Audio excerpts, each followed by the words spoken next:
Life did not intend to make us perfect. Whoever is perfect belongs in a museum. The music enchanted the air. It was like the south wind, like a warm night, like swelling sails beneath the stars. Completely and utterly unreal. It made everything spacious and colorful. The dark stream of life seemed pulsing in it. There were no burdens anymore, no limits. There existed only glory and melody and love. So that one simply could not realize that. At the same time as this music was. Outside there ruled poverty and torment and despair. I did not want to think so much about her. I wanted to take her as an unexpected, delightful gift that had come and would go again, nothing more.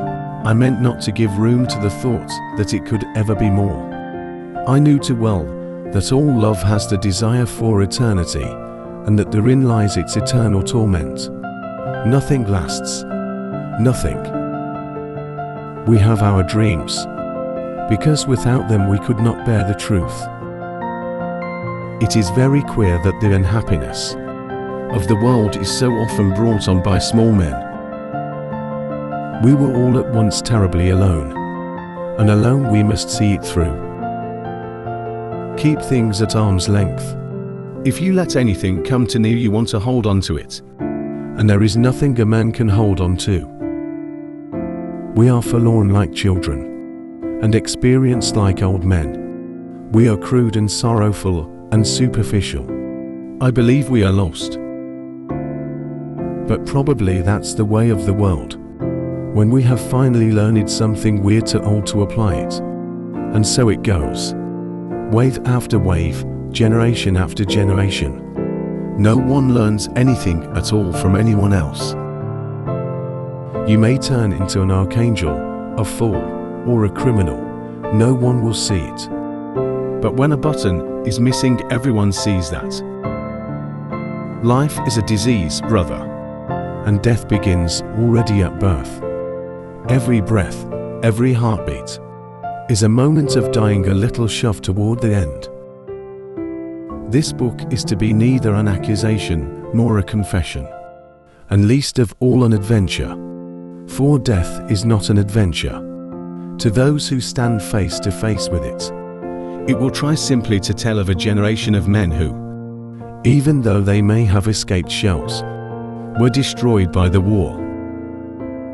Strange how complicated we can make things just to avoid showing what we feel. I wandered through the streets thinking of all the things I might have said and might have done had I been other than I was. A man can gasp out his life beside you, and you feel none of it. Pity, sympathy, sure, but you don't feel the pain. Your belly is whole, and that's what counts. A half-yard away someone's world is snuffled out in roaring agony, and you feel nothing. That's the misery of the world. That is the remarkable thing about drinking.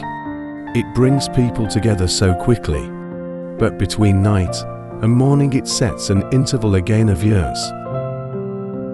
To forget is the secret of eternal youth. One grows old only through memory. There's much too little forgetting. Sometimes I used to think that one day I should wake up, and all that had been would be over. Forgotten, sunk, drowned. Nothing was sure, not even memory. Modesty and conscientiousness receive their reward only in novels. In life they are exploited and then shoved aside. Courage is the fairest adornment of youth. It was a melancholy secret that reality can arouse desires but never satisfy them. I want to think, and at the same time, that's the last thing in the world I want to do. Never do anything complicated when something simple will serve as well. It's one of the most important secrets of living. No soldier outlives 1,000 chances, but every soldier believes in chance and trusts his luck. Come, let me kiss you. Life was never so precious as today. when it meant so little.